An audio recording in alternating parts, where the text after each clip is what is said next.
Dr. Bickleigh had sat like a small statue, the only sign of his feelings the gradual suffusion of his face. Now he jumped to his feet and, almost out of his mind with rage, leant over his wife. "Look here," he articulated thickly, "if you think that these damned lies of yours are going to make me—" "Sit down, Edmund, and don't be childish. You know perfectly well that I invariably speak the truth. Lying simply doesn't interest me. This is a shock for you, I know, and I am ready to make allowances. Now listen, please. In other circumstances, I should have remained silent and left you to find all this out for yourself, as in due time you will. But I don't consider that in this case that would be fair, because, having altered my decision of a week or two ago, I think you are entitled to the reason for it. In other words, I am not prepared to divorce you for the sake of that girl." "Oh, that's what you're getting at, is it?" "It is, Edmund, and I mean it. It would only mean quite unnecessary unhappiness for you, and when you've got over this infatuation, you'll realize that. I'm sorry you should think it pique on my part, as apparently you do. You ought to know me well enough by this time to realize that I should not give way to anything like that. Besides, I'm quite prepared to keep my promise in the future. If you ever do meet a girl, a nice girl, who—" "Oh, shut up, you!" screamed Dr. Bickleigh, and rushed out of the room. Julia sat for a moment, regarding the banged door, then took up her crochet work again. Possessed, apparently by some mechanical relic of himself, he performed the normal functions of opening the garage doors, starting up the jowet, and avoiding the left-hand gate-post after the awkward corner from the stable-yard. Dr. Bickleigh succeeded in making his way without scathe to the hall. It was a Thursday, and therefore a Madeleine dies non, but that did not even occur to him. He drove in a rigid trance of fury. What he intended to do at the hall he had no idea. He just had to see Madeleine and, incidentally, scotch this abominable calumny. Madeleine was at home and alone. She rose as he was shown into the drawing-room, and immediately the door was closed, uttered one word. "Julia!" Dr. Bickleigh nodded. "She didn't like me. I felt it. I can always feel that sort of thing. Edmund, what has she been saying?" Dr. Bickleigh took her in his arms and kissed her. He felt as if he could never let her go. "Oh, nothing much." No need to distress poor Madeleine with what Julia had really said. "I just felt—" "Oh, Edmund, I was wanting you too. Was she very horrid?" "Oh, we just had a bit of a tiff. Nothing much." "Was she beastly to you this afternoon?" Madeleine's eyes filled with tears. She turned her head away. "Not very sympathetic." "You've been crying?" "Yes." "Oh, my darling." "But what did she say, Edmund?" "Oh, nothing much, really. Some nonsense about you and young Bourne." Madeleine looked up quickly. "Danny? What?" "I don't know. That you'd been flirting with him or something." "At Merchester?" "She didn't mention Merchester." "Edmund, did you believe it?" "My darling, of course I didn't." Madeleine gazed at him, her eyes larger than ever. "Well, I did." "Flirted with Denny?" Dr. Bickleigh exclaimed. "Yes, at Merchester. Well, not flirted with him, just let him be attentive in public. On purpose." "But, dearest, why?" Madeleine looked her gravest. "For your sake, Edmund. I thought people might be beginning to talk about us, so well, I'm afraid I rather encouraged poor Denny. People were looking at us quite a lot. I don't think they'll talk about us any more." "My wonderful darling." It seemed the most self-sacrificing thing he had ever heard. Julia's beastly mind. Are you cross with me? Cross? I could kiss your dear feet. But, Madeleine? Yes? You're not fond of him, are you? Fond of him? Madeleine smiled tolerantly. Men are so foolish. Why, he's only a boy. Is he fond of you? I think he could be, but I shan't let things go as far as that. It's me you really love, isn't it? Yes, Edmund, Madeleine said solemnly. It's you I really love. Really? Really? Oh, really, really, really?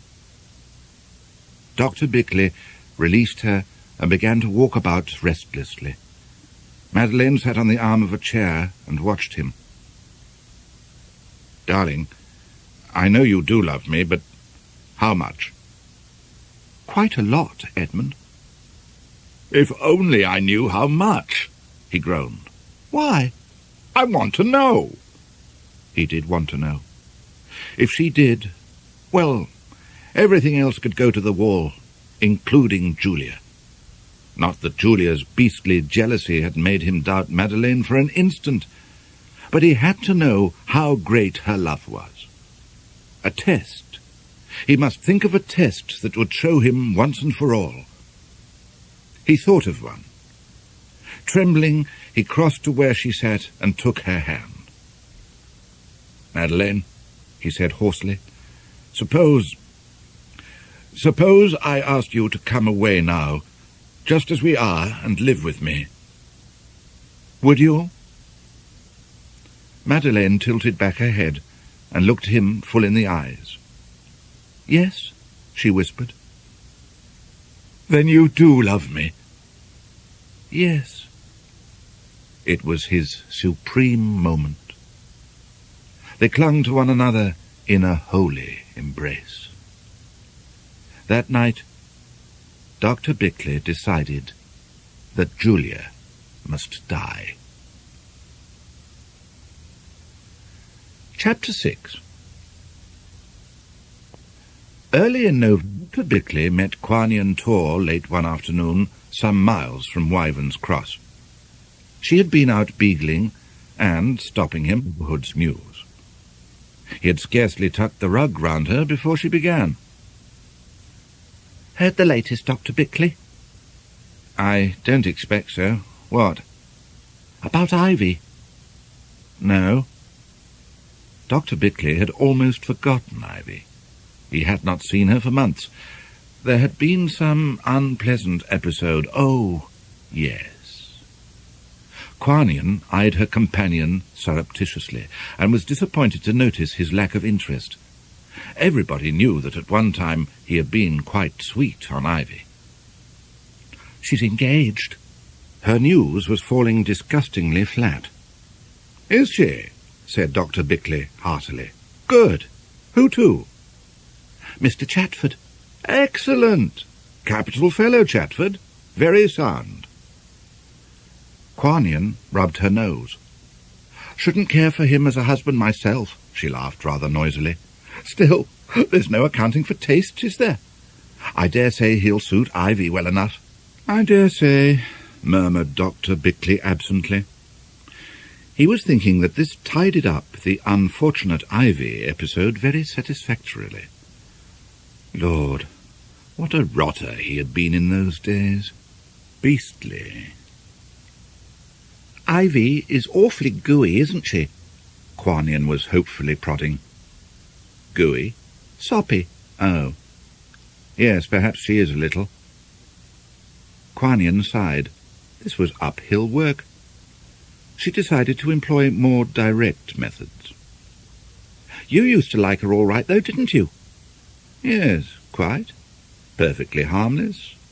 Which is more, said Dr. Bickleigh, than one can say for everyone round here. People do gossip a hell of a lot, don't they? Agreed Miss Tor frankly. They make me sick. Miss Peavy, for instance. Miss Peavy? Dr. Bickleigh had never classed Miss Peavy among the gossips. She seemed altogether too vague. Miss Wopsworthy, perhaps, There was plenty of malice there, but not Miss Peavy. Rather. And who do you think she's got her knife into now? I can't imagine. Why, Madeleine Cranmere, of all people. If Miss Torr's subject had been to enlist Dr. Bickleigh's interest, she had succeeded. He stiffened visibly. Indeed. You bet she has, continued Miss Torr with enjoyment, noting her companion's sudden rigidity. She's saying the most awful things about her. I can't imagine why. I'm awfully fond of Madeleine, aren't you, Dr. Bickleigh? She added artlessly. I think Miss Cranmere is a very charming young lady. It's disgusting that people should gossip about her. There was a little silence. Quanian hugged herself. She was far too much of an artist to overdo her effects. Dr. Bickleigh's tone had suggested plainly that he did not wish to pursue the subject further, and yet Quanian hardly thought he would leave it at that. "What," asked Dr. Bickleigh very stiffly, "is Miss Peavy saying about Miss Cranmere?" "Oh, a most extraordinary story," replied Quanian, who thought she could now let herself go. She would have liked a little flirtation with the doctor herself on the way home, but though she had given him some small encouragement, such as the careful juxtaposition of her knee with his, and requiring to have things tucked rather intimately round her, he was obviously not going to oblige, and this was certainly the next best amusement. "She's saying that Madeleine's in love with a married man, and making the most awful trouble between him and his wife, and that's why she went away so suddenly. She says they want a divorce, and the man's wife won't divorce him, and there'll be the most awful scandal when it all comes out, and, oh, lots of extraordinary things like that. I don't believe a word of it. Do you, Dr. Bickleigh?" "Certainly not. It's ridiculous." "But it's all around the place for all that," said Quanian with gusto. "Everybody's talking about it. I think it's disgusting, don't you?" "And who is this married man that Miss Cranmere's supposed to be in love with?" asked Dr. Bickleigh very casually. "Oh, nobody seems to know that," Quanian replied with complete untruth. "I expect there isn't such a person at all, if you ask me. Don't you, Dr. Bickleigh?" "I think it's abominable, and I shall make it my duty to inform Miss Cranmere of these lies when she comes back." There was a pink spot on each of Dr. Bickleigh's cheekbones, but he had his voice quite under control. "Oh, do," urged Quanian hopefully. "When everybody knows it's Denny Bourne she really likes," she added, more hopefully still. But this time Dr. Bickleigh was not to be drawn. He dropped Quanian outside the vicarage and drove straight to Miss Peavy's cottage. Miss Peavy was at home and received him in a flutter of welcome. She had always liked Dr. Bickleigh. He marched into the tiny sitting-room and confronted her. "Miss Peavy, I hear you've been spreading libellous reports about Miss Cranmere. I propose to advise Miss Cranmere to instruct her solicitors. Have you anything to say?" "Dr. Bickleigh." Whatever Miss Peavy might have had to say had apparently been struck clean out of her mouth. She worked it without result. "You don't deny it, then?" "Really, Dr. Bickleigh, this is... I don't understand in the least. Nobody has ever said such a... Certainly I have done nothing of the sort. How dare you?" Indignation was gradually restoring Miss Peavy's power of speech. "Then you do deny it?" "Certainly I do. I never spread gossip. I make it a habit not to, I mean. Just like Mrs. Bickleigh. Oh, this is really quite..." "Then how do you account for the rumours which I hear are circulating about Miss Cranmere?" "I don't see why I should be called upon to account for them at all," retorted Miss Peavy with spirit. "What rumours?" connecting her name with some married man's or some nonsense. Do you still deny you've been spreading that?" "How dare you speak to me like that, Dr. Bickleigh? Certainly I deny it." "Then I suppose you deny that you've ever heard such a rumour?" "I shall do nothing of the sort. I hope I shall continue to speak the truth, even if I am to be insulted like this. Quani and Tor told me that. I refused to listen." "Ah, that's your story, is it?" "Dr. Bickleigh," said Miss Peavy with unusual dignity, "it's my opinion that you've been drinking." Dr. Bickleigh disregarded Miss Peavy's opinion. "Why have you got your knife into Miss Cranmere?" "I haven't got it. My knife. In her, I mean." "Do you tell me that you like Miss Cranmere?" "No," squeaked Miss Peavy, but with courage. "No, I don't like her. I never have liked her. I think she's untruthful, and if you don't want rumours to go round about her and a married man, you'd better blame the married man, and tell him to see that in future there's no cause for them, Dr. Bickleigh. That's what you'd better do." And with that she fled out of the room and upstairs to her bedroom, where she hurriedly locked the door. Dr. Bickleigh, who had had no intention of pursuing her to that fastness, walked out to his car again. He felt pleased with himself. More, he positively glowed. He had struck a blow for Madeleine. That would stop that hag's poisonous tongue, and perhaps a few others as well. He certainly had given her the fright of her life. Upstairs, Miss Peavy was peeping round the chintz curtains. Breathing very rapidly, she watched the doctor get into his car and drive off. Well, I've never been so... Horrible man. Poor Mrs. Bickleigh, said Miss Peavy, mostly in italics, and burst into tears. Madeleine was abroad.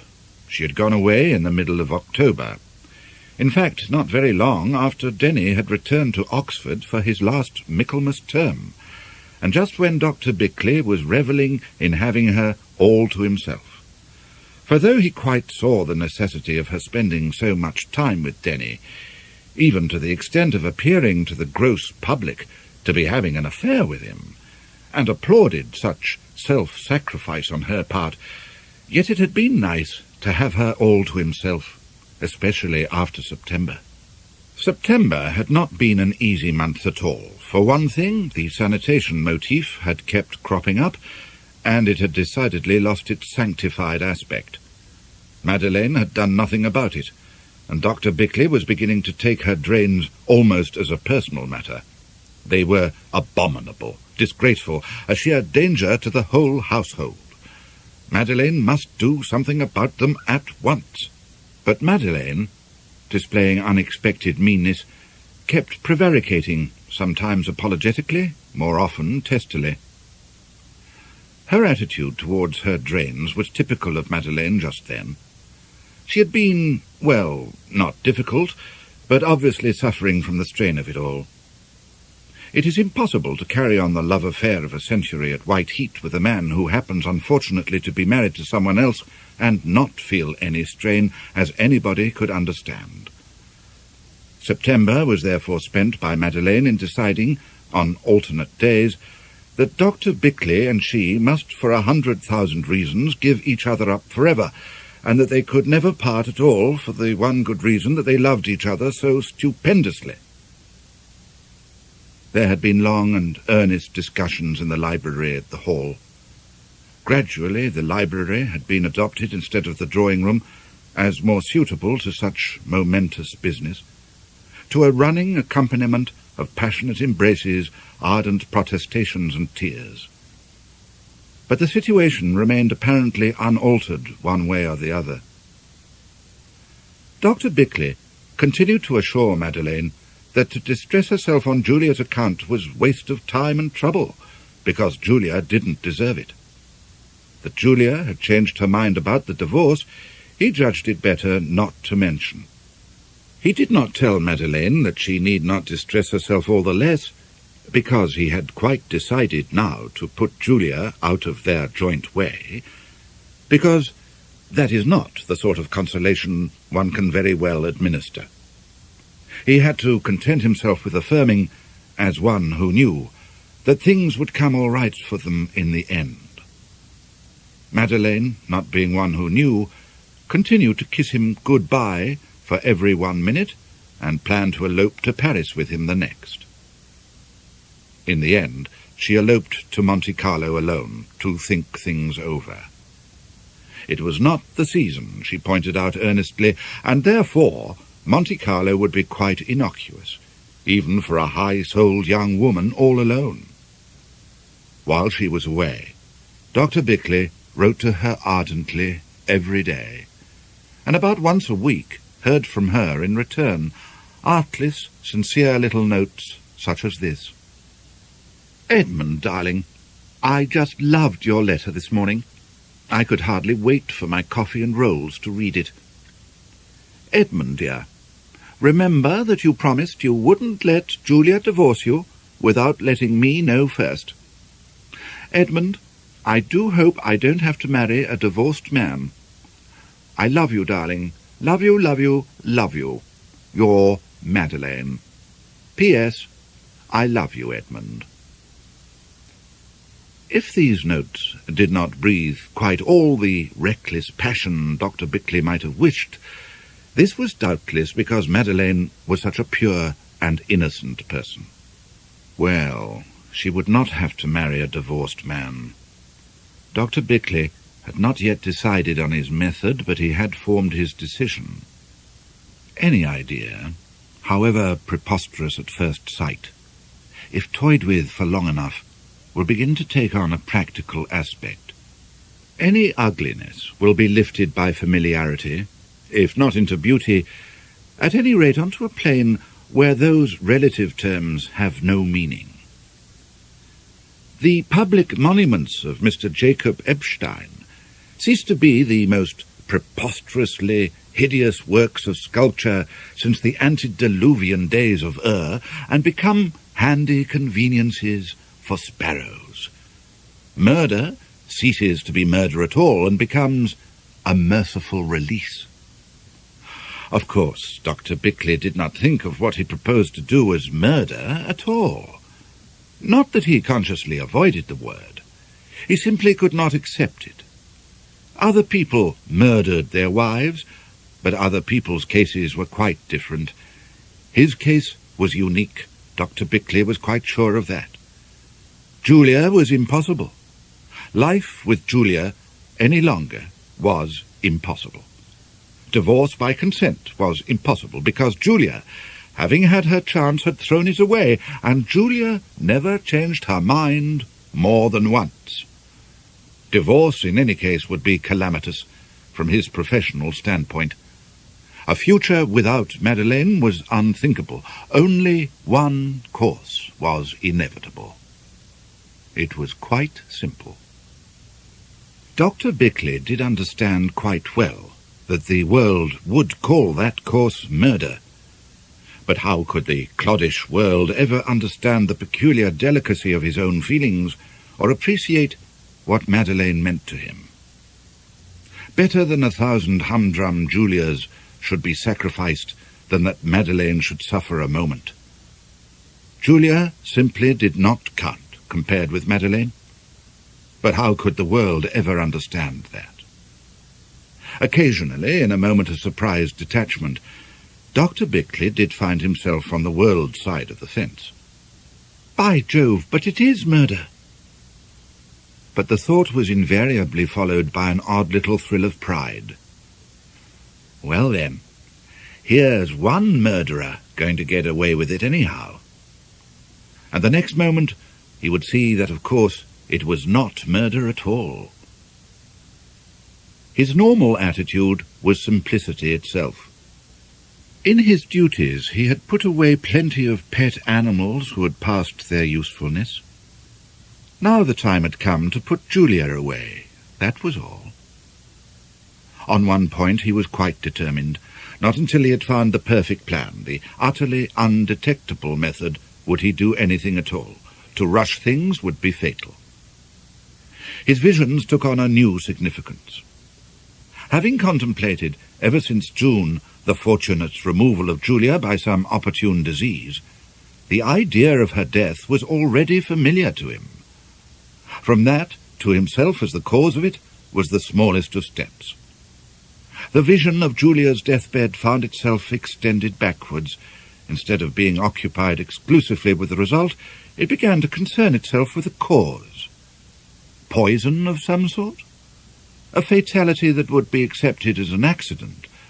Drowning, if managed in some cunning way.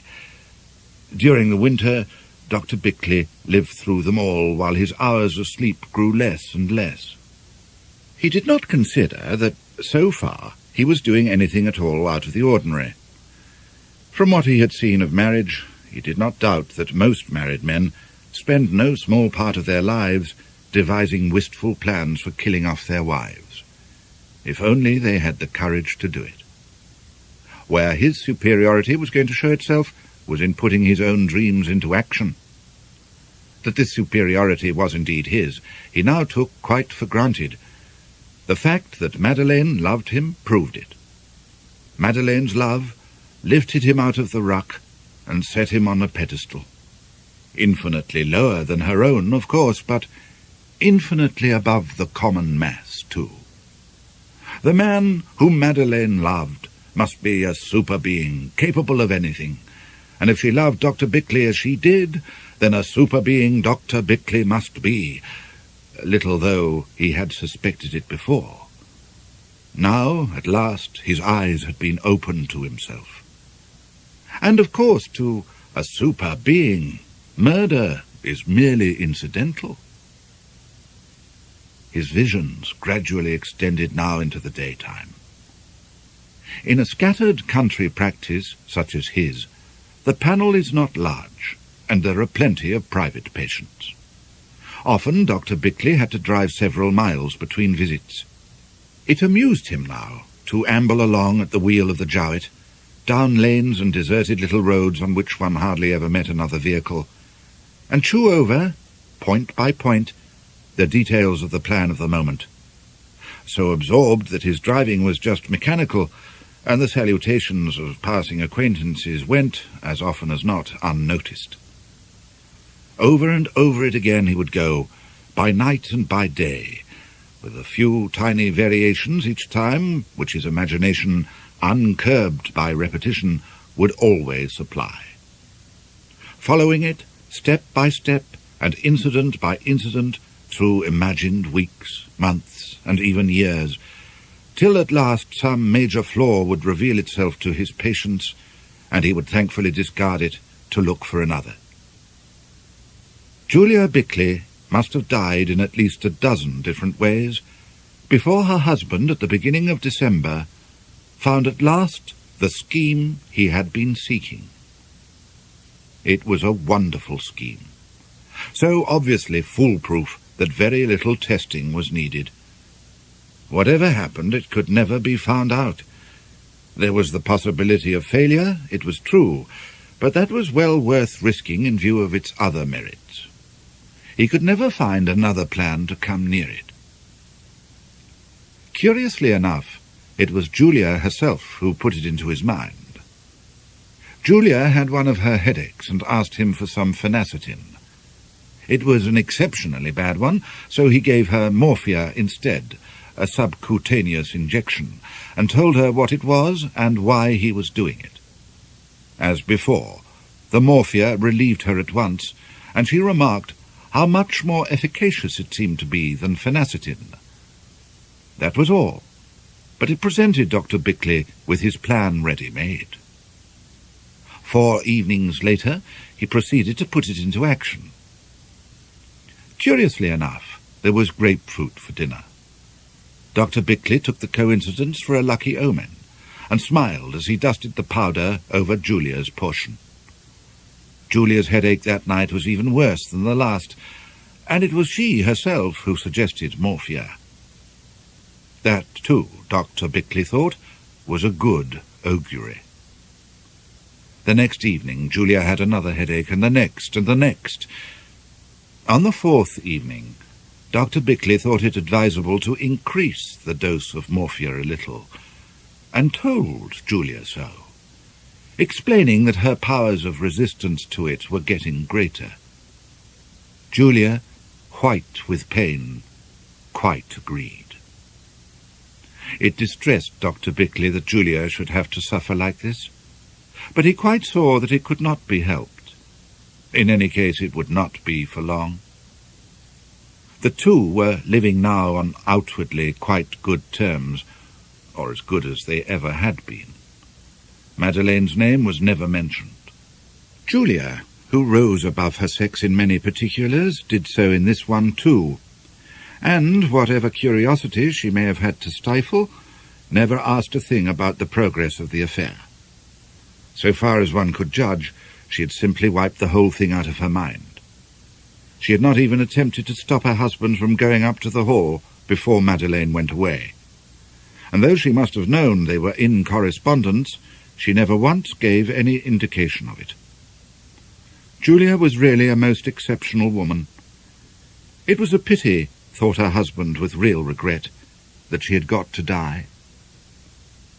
All through December and January, she continued to suffer intermittently from her headaches, and Dr. Bickleigh, solicitous and sympathetic, continued to relieve her with morphia.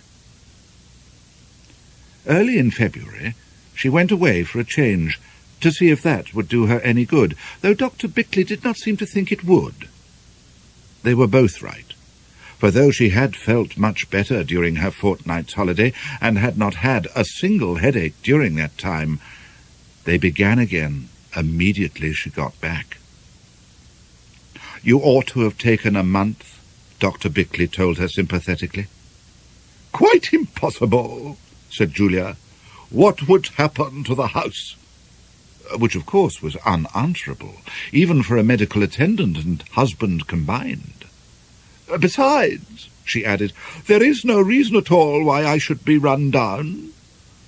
And one gathered that if there was no reason, then it was out of the question that Julia should be run down.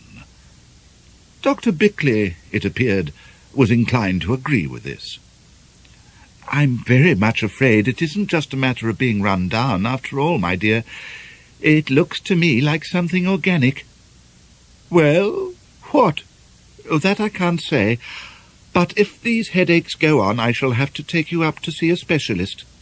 "You will do nothing of the kind, Edmund," said Julia indignantly. But the headaches did go on, and Dr. Bickleigh gained his point. They went up to London with an appointment to see Sir Tamerton Folliot himself. Sir Tamerton made a most thorough examination of Julia's teeth, her eyes, her ears, and most things that were hers, keeping up all the time a running accompaniment of searching questions. Julia, who had taken a strong dislike to him at first sight, told her husband afterwards that she was sure he would have whisked out her liver and had a good look at that through his eyeglass before putting it back, if he could have done so. He talked so much about it. However, Julia had not been handled for nothing, for Sir Tamerton was able to say with confidence and precision exactly what was wrong with her. She was eating too much, and the wrong foods. There was an old tooth stump which must come out at once, and, while she was about it, she had better have her tonsils out too, as they were most probably the cause of the whole trouble. One of them showed distinct signs of sepsis. Definite signs. Have a look for yourself, Bickleigh. Yes, they should come out without delay. Sir Tamerton then jotted down a diet for her, tapped his teeth with his gold pencil a great number of times, swung his eyeglass, which he used, though no one would have ever believed it, because his left eye was slightly myopic, passed another reference or two to Julia's liver in a chatty way, as if asking after an old friend who had gone a little downhill and was no longer quite so respectable as one could have wished, but whom one wasn't going to be so snobbish as to cut for all that, and finally shook hands most warmly, considering that he was getting no fee for all this trouble. He also assured her that in future she would have no headaches, with such conviction that for the moment Julia actually believed him. It was just this conviction, coinciding with his patient's wishes, which had made all the difference to Sir Tammerton Folliot between Harley Street and Wyvern's Cross. "But really, Edmund," said Julia, as they walked along Harley Street afterwards towards Baker Street Station, "why my tonsils?" "Tonsils?" repeated Dr. Bickleigh vaguely. He was somewhat engrossed in his thoughts. His opinion of Folliot had gone down. Not that the man could have been expected to diagnose the real trouble, of course. That would have been a clairvoyant's job, not a medical man's. But really, all that stale old stuff. "What could tonsils possibly have to do with headaches?" "Oh, Sir Tammerton's very keen on tonsils." Dr. Bickleigh's tone implied no censure of Sir Tammerton's hobby. "It is well known that specialists must have their idiosyncrasies. He always advises their removal. Now, if we'd gone to Hameldon Beacon, who's nearly as big a man as Sir Tammerton, he'd have gone for your antrim and paraffin oil." "If you know in advance what any specialist is going to tell you, why bother to take me to one?" remarked Julia. "Oh, a second opinion is sometimes very useful," Dr. Bickleigh replied smugly. They went to Madame Tussaud's. Dr. Bickleigh had never been in the Chamber of Horrors before. He was much interested. In the middle of March, Dr. Bickleigh put the second part of his plan into action. This was where the possibility of failure lay. Things had to be left entirely to Julia, and if Julia did not follow the course mapped out for her, then all her headaches had been wasted. For Sir Tammerton, it appeared, had been quite wrong. So far from having no more headaches, she had suffered from them even more violently than before. From being intermittent, they had now become practically continuous. Julia was getting white and drawn, and her healthy robustness had quite disappeared. All Wyvern's Cross had noticed the change in her. Another short holiday at the end of February, just a week, taken by her husband's earnest demands, had had no effect at all in spite of sea air. She had been in such pain the whole time that she could hardly leave the lodgings. Dr. Bickleigh, who had managed to take the week off himself to look after his wife, was loud in his disappointment. It was not for want of effort that Julia grew worse. The tooth stump had been removed. She rigidly followed the diet Sir Tammerton had prescribed. Only her tonsils she refused to part with, and in this Dr. Bickleigh strongly agreed with her. The removal of tonsils is a painful operation, and there was not the least need for Julia to suffer unnecessary pain. During this time, morphia had been her standby. She had admitted, with an unmirthful smile, that it was the only thing that had kept her from going quite out of her mind. Dr. Bickleigh, really anxious to save her suffering, administered it to her whenever she asked for it, which now was very frequently. To make it effective, he had had to double the original dose for the injections and then treble it and still more. By the middle of March, Julia was having a good 5 grains a day. It was then that Dr. Bickleigh judged the time to be ripe. When she asked for her usual dose one evening after dinner, he began to hum and ha. "But I gave you a grain, my dear, just after tea." "I know, and now my head's worse than ever." Dr. Bickleigh stroked his chin and looked very grave. "You know, it can't go on like this. It simply can't, Julia." "What can't?" All this morphia." Julia turned leaden eyes on him. "What do you mean, Edmund?" She pressed her hand to her forehead and went on looking at him from below it in the same dull way, as if it really did not matter much what he meant.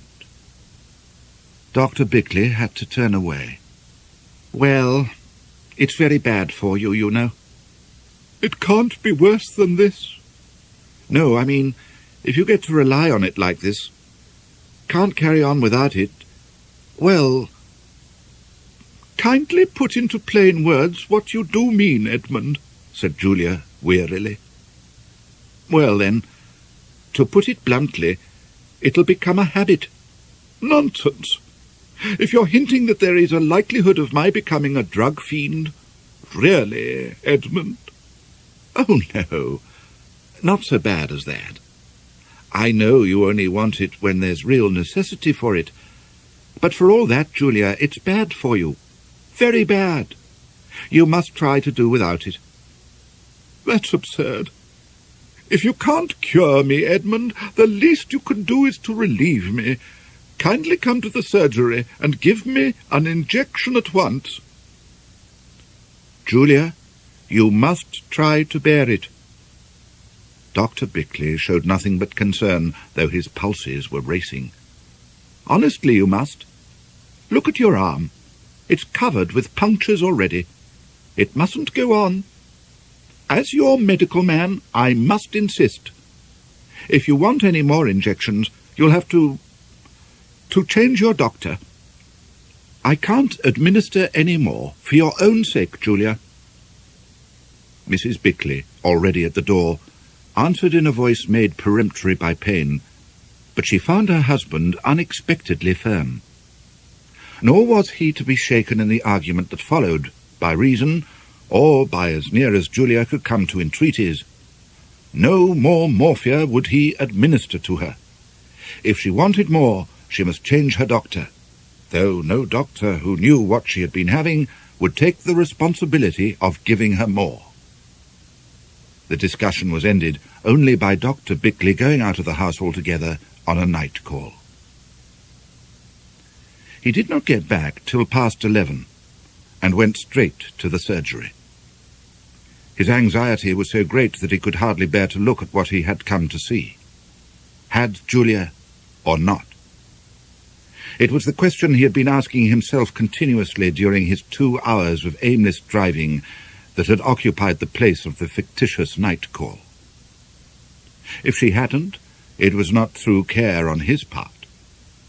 For over a month now, he had been administering Julia's injections in the surgery itself. The whole preparation was therefore familiar to her. She knew which bottle contained the morphia, knew the drawer in which he kept the syringe, knew as much about the method of administration as he did himself. No, if Julia hadn't, it was simply that her will was not merely strong, but superhuman. He pulled open the drawer where the syringe was kept, as slowly as if the operation gave him real physical pain, and peered inside. The next moment he straightened up with a sigh of relief. The piece of cotton he had laid across the syringe was definitely gone. Julia had followed the course prescribed. At the beginning of April, Madeleine came back to the hall. From Monte Carlo she had gone to Florence, from Florence to Rome, from Rome half over the rest of Europe. Dr. Bickleigh, guiltily knowing himself responsible for this odyssey, felt a perfect scoundrel when Madeleine told him how little she had enjoyed it all.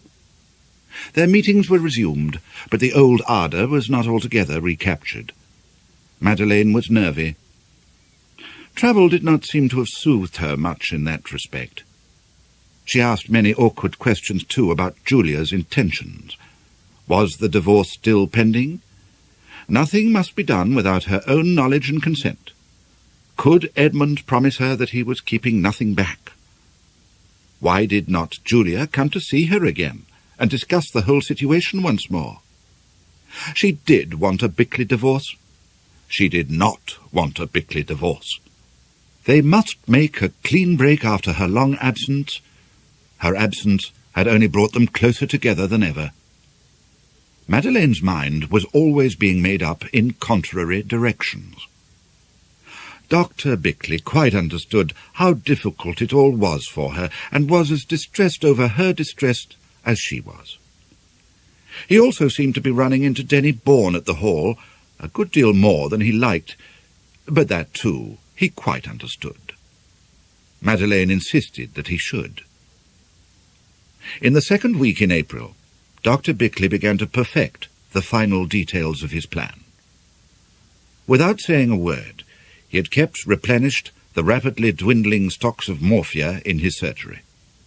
Nothing more had been mentioned about Julia's injections. It was understood that she was managing without them. Actually, he computed, she had raised her allowance to quite 6 grains a day, which, in view of the constant pain she now suffered, was not excessive. Dr. Bickleigh felt for her very strongly. Her drawn face and dulled eyes quite upset him. It was terrible that Julia should have to suffer like this entirely through her own obstinacy. The sooner he was able to put her out of her pain, the better. So the next time she was going into Merchester, he asked her to get a supply of drugs for him from a chemist's there. The order he wrote out was concerned almost entirely with a large quantity of morphia, and his signature to it was a little shaky. The chemist, however, who knew him well, and Julia too, fulfilled it without hesitation. Dr. Bickleigh also wrote to Julia's sister, asking her to propose herself for a day's visit, and not mention having heard from him, as he had something to communicate to her of the greatest importance and secrecy, and if there were any other members of the family available, would they come too, but not Sir Charles himself. Hilda came, a large, masterful woman, accompanied by her brother Victor, the one who found bridge and poker such useful accomplishments for an independently minded gentleman. Victor did not like either Julia or Hilda, and came most unwillingly. After lunch, Dr. Bickleigh took them into his consulting room, Julia having gone upstairs to rest, and spoke to them very seriously. "You notice the change in Julia, of course. I'm sorry to have something most unpleasant to tell you. I thought it only right that her family should know. Besides, the responsibility is rather more than I care to shoulder alone." "Well, cut the preliminaries, Edmund, and tell us what is the matter," said Hilda, with the family directness, and looked, as she always contrived to look when addressing her brother-in-law, as if he really was not there at all.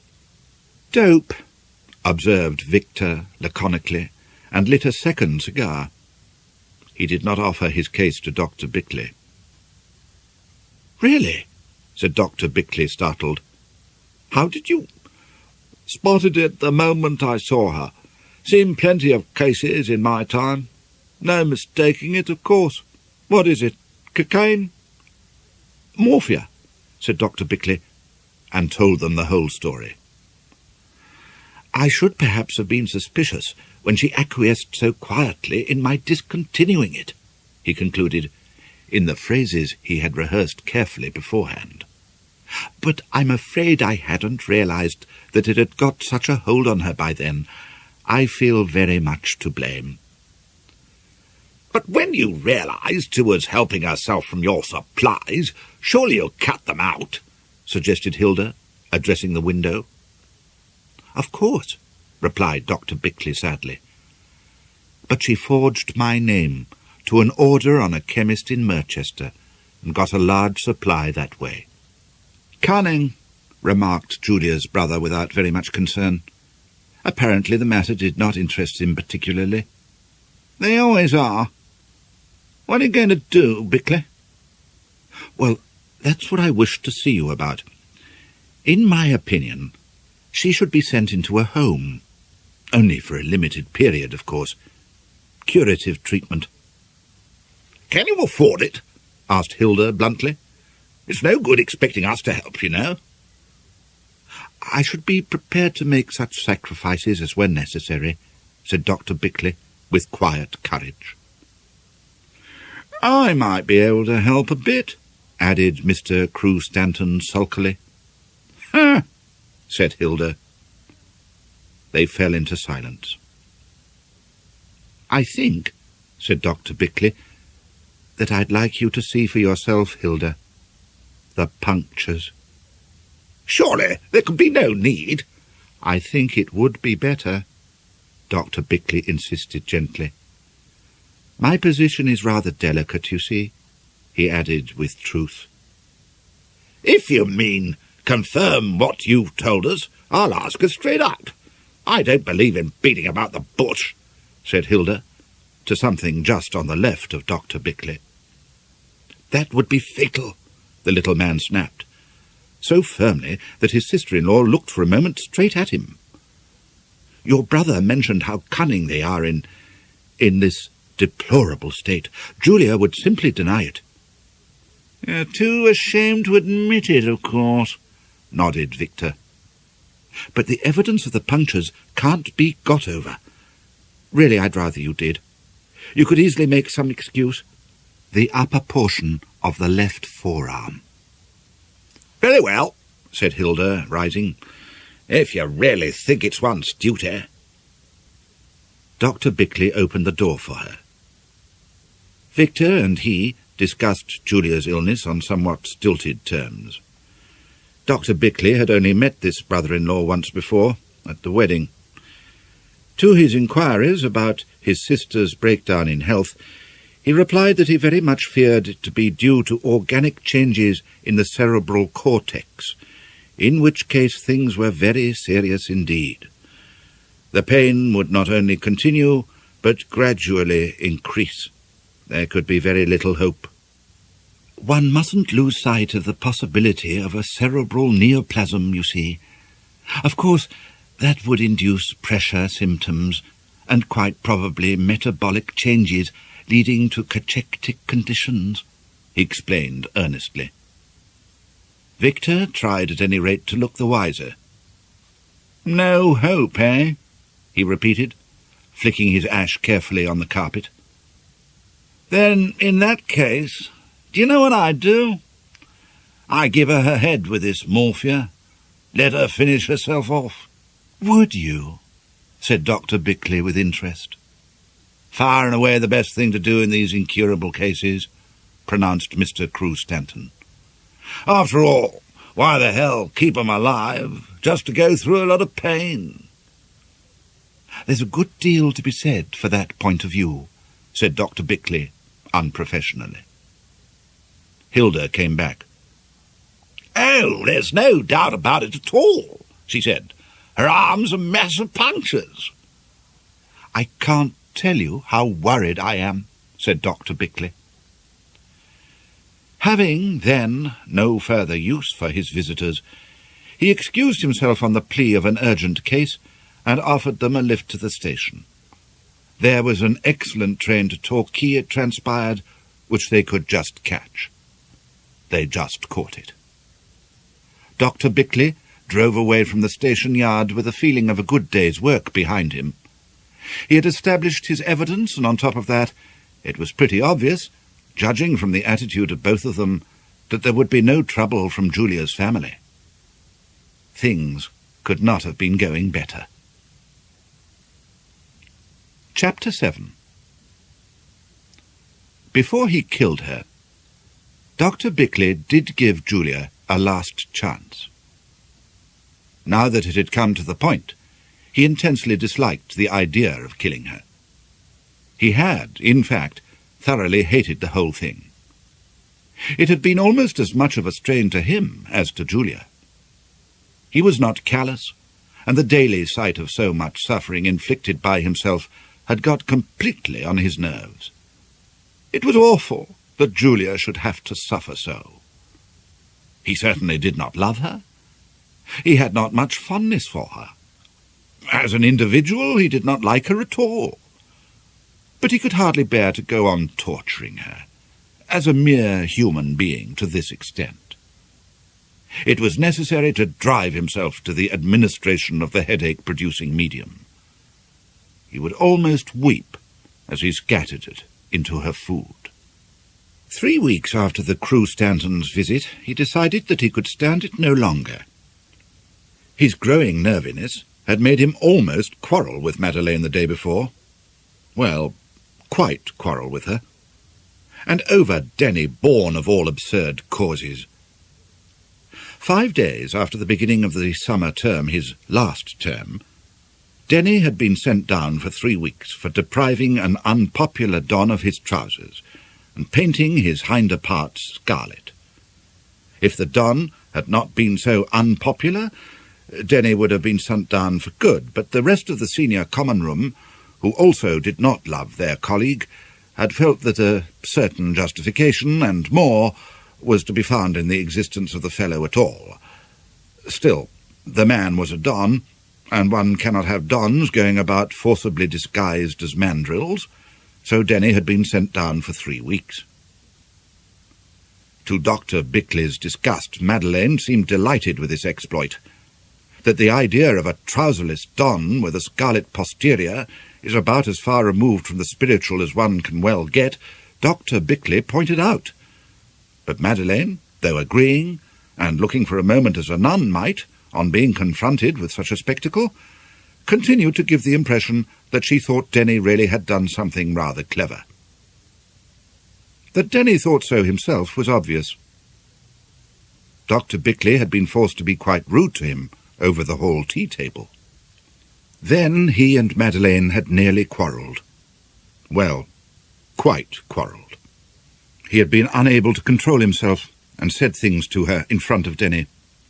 And Denny, flushed with impertinent rage, had had the impudence to tell him that if he didn't clear out that minute, he'd take him to the stable-yard and do the same to him then and there, with whatever substitute for red paint presented itself. And Madeleine had sat there with her big eyes and not interfered. Dr. Bickleigh had cleared out. That was the last straw. An end had got to be made. He made it the next day. On purpose, he lay in wait for Julia's arrival in the surgery, having made a pretence of leaving the house and returning secretly on foot. She came, surreptitiously, and jumped violently when he surprised her. The movement added to the aching of her head, and she swayed for a moment. Dr. Bickleigh put his arm round her waist. He was wearing his hat and gloves. "Hush," he warned. "Don't want Florence to hear. You were after the morphia, Julia." Julia nodded defiantly, holding her head. "It's very bad today," she muttered. "I must have an injection, please, Edmund." "Well, it's a long time since I gave you one," he said in a low voice. "Perhaps you might have one." He filled the syringe, keeping his body between her and his hands, so that she could not see how much he was putting in. Now that the moment had come, he felt quite calm. His course lay like a map in his mind, every action noted down. He was surprised at the coolness with which he made his preparations. He had expected to be flustered and anxious. Pretending to be busy with something else for a second, he gave her the syringe to hold, so as to secure her fingerprints on it, just in case. Julia pushed up her sleeve and held her arm out to him. "Just half a minute," he said. "Before this takes effect, I want to ask you something, Julia. Will you reconsider your decision about divorcing me?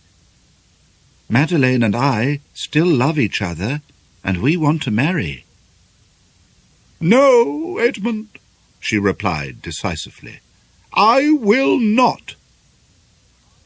"It's been going on for nearly a year now," he pointed out patiently. I'm not a child. I know my own mind. I ask you, Julia, not as a wife, but as a friend. I'm very much in earnest. Edmund, nothing on earth would persuade me to divorce you for that gal. She's no good at all. That's absolutely final? Absolutely. Julia had had her chance. Dr. Bickleigh took the syringe from her. With perfectly steady hands, he injected into her veins 15 grains of morphia. His brain seemed to have gone curiously blank. He felt no emotion at all, no pity, remorse, fear, nor even responsibility. It was as if the conduct of affairs had somehow been taken out of his control, and he was following a course from which he had neither physical nor moral powers of deviation. The only thought in his mind was, in 20 minutes, Julia will be dead. Julia. Thank you, Edmund, Julia said gratefully, as he automatically dropped the syringe back in the drawer. Go straight upstairs and lie down, Dr. Bickleigh said tonelessly, not looking at her. Very well. Oh, yes, there's something I wanted to ask you. Will you— Not now. Some other time. He could not bear to be with her a moment longer. He must get away from her. It was terrible. He had really done it. In 20 minutes, Julia would be dead. Dead. Julia. In spite of its familiarity to his imagination, the thing in practice was inconceivable. And yet he had done it. He had killed her. He escaped from her in something like panic. The power of thought had returned, terrifyingly. But he did not regret it. Even now he could have saved her, but there was not the slightest impulse to do so. Nor did he lose his head. He got out of the house just as secretly as he had got in. For all that anyone but Julia could know, he had been out on his rounds for the last half-hour. The car even had been left in a road some distance away, carefully chosen in advance. A handy spot, quite a long way round by road, but to be gained in 3 or 4 minutes by crossing a couple of fields at the bottom of the garden, and the whole way was sheltered by shrubs and hedges from the windows of the house, if one crept in a few places. He'd been over the route several times. He gained the car without the slightest mishap. In 20 minutes, no, in 17 minutes now, Julia would be dead. Incredible. Freedom. He simply couldn't realize it. For some reason, the engine was sticky and wouldn't start. Not that it mattered now, but it was annoying. The self-starter gave out too, as it usually did on such occasions, and he had to get out and swing her. The engine started at last, and he got back into the car. As he did so, he saw someone topping a crest in the road just ahead. It was Ivy. Excellent. Ivy should help to prove his alibi for him. He was in admirable spirits once more as he waited for her. Really, when one came to consider it, he had done something rather notable. Put it how you liked. "Hello, Teddy," gloomed Ivy. They had met several times since the incident in the wood. It had never been referred to between them. "Hello, Ivy. This wretched car. Really, I shall have to think about getting a new one. Suddenly stopped. 10 minutes ago. Did you see me swinging her?" "Yes." "I say, Teddy." "Yes?" "Oh, by the way, lucky I met you. My watch has stopped. Most awkward. Haven't got the time on you, Ivy, have you?" "Yes, I have." She pulled down the sleeve of her glove and looked at her wristwatch. "Just 20 to 3. 20-3, eh? Thanks. Sure that's right? It was right this morning. Teddy, yes? You know I'm engaged now. To Chatford, yes. Somebody told me months ago. Quanian, I think. Congratulations. Capital fellow, Chatford. I don't seem to have seen you for years, Ivy mourned. Are you glad, Teddy? What, that you haven't seen me? Of course I'm not. I've missed you, Ivy. No, that I'm engaged, I mean. Oh, yes, very glad. You'll be happy, my dear. I'm sure you will. And Chatford's a coming man. Well, can I give you a lift anywhere? No, thanks. I'm taking Juno for a walk. Where is she? Juno! Juno! Then I must be getting along. Au revoir, Ivy. Au revoir, Teddy.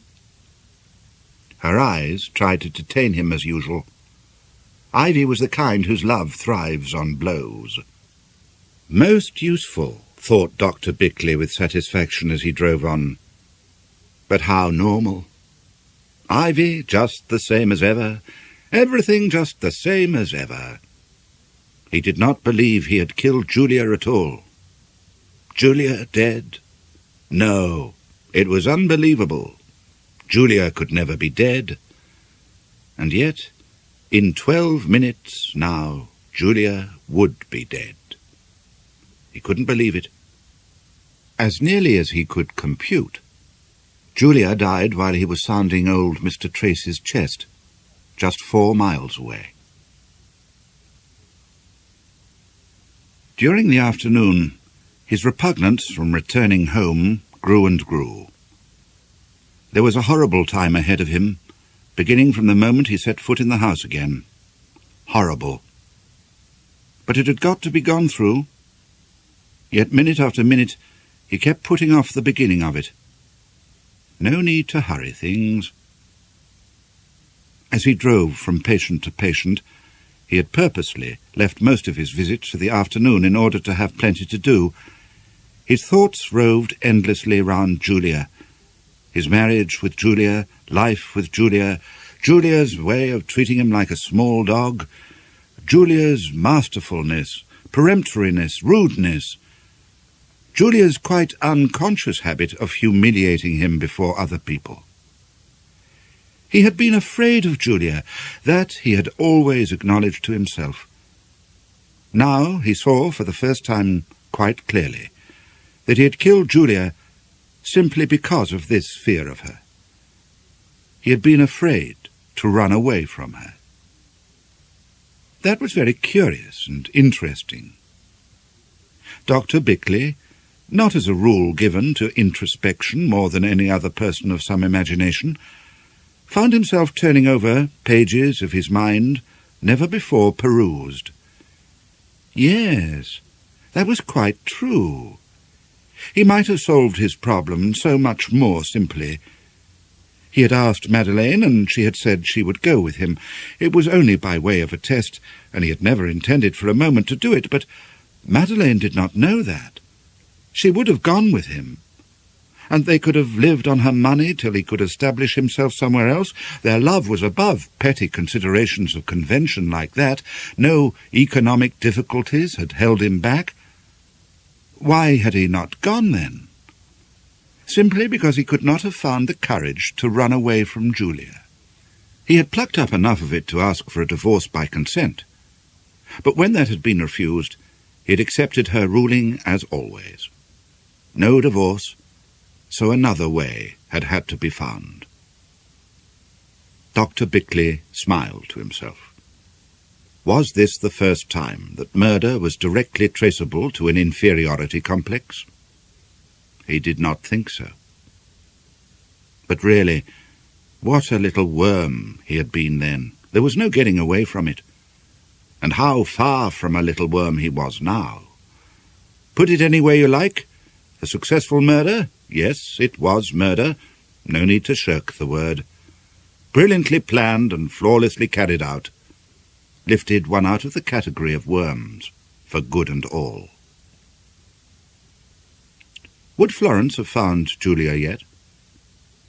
He would go to the hall for tea. Why not? It was Wednesday. He always went to tea at the hall on Wednesdays. The great thing was to carry on just as usual. And they could always get him on the telephone there. It would not look to suspicious eyes as if he had been trying to keep out of touch. Not, of course, that there would be any suspicious eyes, but still. That infernal Denny, lounging in the garden as if the place belonged to him. He'd laugh the other side of his face if he did know who it belonged to now. Well, practically. Dr. Bickleigh felt quite angry for a moment. Really, it was too bad of Madeleine on a Wednesday, and infernally awkward after the contretemps of yesterday. Then his anger disappeared. Things fell into their right proportions. Denny was now utterly insignificant, did not count at all. Only one person counted, and that was himself, he and Madeleine. What was Madeleine worth? He had never liked to ask, nor really bothered. Considerations of that sort were beside the main issue, but nevertheless it was a marvellous feeling that one was going to be actually rich. All the little economies and scrapings finished with forever. Able to afford any whim that took the fancy of the moment, soft living and luxury, owning this magnificent place, he and Madeleine. Where was Madeleine? Dr. Bickleigh got out of his car and walked towards the front door. A shout from the lawn arrested him. Denny had got up and was strolling towards him. Damn the fellow. Oh, well, he probably wanted to apologize for yesterday. Dr. Bickleigh would accept that. But a hint must be dropped pretty soon, and more than a hint, if you like. Dr. Bickleigh felt quite equal to telling him in so many words. It was amusing to think that only last summer he had been quite ill at ease in the presence of Denny, forced, awkward, bad form out of it. Lord, what a little worm. "Come and sit on the lawn," said Denny, rather abruptly. "I'm sorry," Dr. Bickleigh returned coldly. "I have come to see Miss Cranmere about—" "Well, she's out. Come and sit on the lawn. I want to say something to you." What a parade the boy's making, thought Dr. Bickleigh, as he walked with Denny to the chairs under the cedar. Clumsiness of youth, no doubt. Why can't people realize that an apology is even more embarrassing to receive than to offer and cut it short? A form of egotism. Funny there had been no telephone message. Florence couldn't have found her yet, obviously. But would Florence try the hall? Probably. If he knew anything of Wyvern's Cross, his visits here would be common talk in the kitchen. Well, let them talk. Poor Julia. It was a relief to think she was out of all that pain at last. They sat down in 2 deck chairs. Denny stared straight in front of him. "Look here, Bickleigh." "Yes?" "About Madeleine." All thought of Julia disappeared from Dr. Bickleigh's mind. "Well?" "She's a very unusual girl, you know. Extraordinarily sensitive and all that." "Yes?" "I've seen a good deal of her lately." "Have you?" "Yes." The conversation seemed to be languishing. Denny, for some reason, was remarkably embarrassed, more so than Dr. Bickleigh would ever have expected from such a normally self-possessed young man. And it was an odd way of beginning an apology. Denny suddenly turned a somewhat flushed face towards his companion. "She doesn't really care for you, Bickleigh, you know," he mumbled. "What the devil are you talking about?" "She told me about you," said Denny, looking supremely uncomfortable, but his eyes did not shift from the other's face. "She did she?" Dr. Bickleigh had recovered his equilibrium. This young cub must have been pumping Madeleine, annoying her. Imagined himself in love with her, no doubt, and had the impudence to be jealous. Yes, she doesn't care for you, you know. Indeed. Dr. Bickleigh was more amused than anything now. This really was rather humorous in the circumstances. Who does she care for, then? Me, returned Denny simply, and blushed a deeper tint. It was all Dr. Bickleigh could do not to laugh in his face. Really, Denny? Damn it, you needn't smile. I mean what I say. I love Madeleine, and I'm damn well going to marry her. So now you've got it. Well, well, said Dr. Bickleigh. Poor Denny, it really was rather touching. And what has Madeleine got to say about all this? He asked tolerantly. She hasn't tried to hide from me that she cares too, if that's what you mean, Denny replied in a gruff voice. She's too straight. She'd have let me kiss her when I went up this term, and you can imagine what that means with a girl like her. But you didn't, eh? No, I didn't. Well, I'm glad we've got that straight. Of course she was carried away by your being so much older, Denny grumbled. Flattered her inexperience or something. You sort of swept her off her feet. When she wasn't with you, she knew she wasn't in love with you, but when she was, you seemed to have exercised some extraordinary kind of fascination over her. That's what happened. I see, said Dr. Bickleigh with a small smile. He might have recognized the voice of Madeleine speaking, but he didn't. There was a little silence. Well, I must say, observed Denny, if rather grudgingly, that you take it damn well. Take what? Why, our engagement. Your what? Our engagement. I told you I'm going to marry her. We got engaged this morning. Nonsense. Dr. Bickleigh spoke perhaps rather sharply, but otherwise betrayed nothing of the turmoil that had suddenly invaded him. Fact. I tried to break it as easily as I could. Afraid it's a bit rotten for you. Denny was no longer embarrassed. He was the proudly possessive male, only held back by good form from being flauntingly possessive.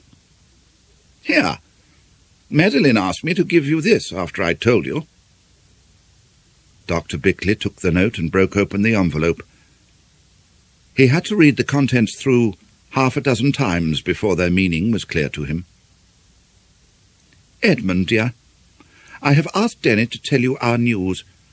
I know you will be terribly upset, but it is the best way out for both of us. You know things could not go on, could they? For the last time, Edmund, my love, from Madeleine. He crammed the note into his pocket at last and began to walk rapidly towards the house. It's no good, Denny said. If you want to see Madeleine, she's out.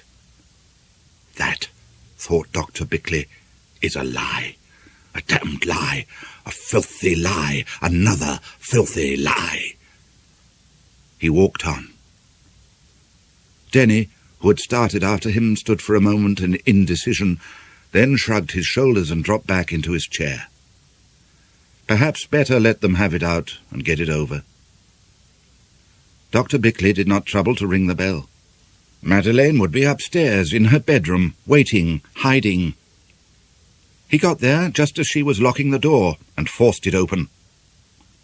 Edmund, she said, looking at him with big, sorrowful eyes, you shouldn't have tried to see me. Look here, Madeleine, this is all nonsense, of course. Dr. Bickleigh appeared perfectly normal. His face was rather white, and there was a curious spot of red on each of his cheekbones, but he articulated quite distinctly, almost over-distinctly. Madeleine, who had looked a little frightened as well as sorrowful, seemed to be reassured. No, Edmund, it isn't nonsense. I've thought it all out. We couldn't go on. This is the easiest way. You don't love Denny? Madeleine looked at him reproachfully. Edmund, need you have asked me that? She sat down on the edge of the bed. Dr. Bickleigh went up to her and took her by the shoulders. I'll tell you what you're going to do, Madeleine. Edmund, you're hurting me. His fingers sunk deeper into her flesh. The spots of colour on his cheekbones burned a little brighter.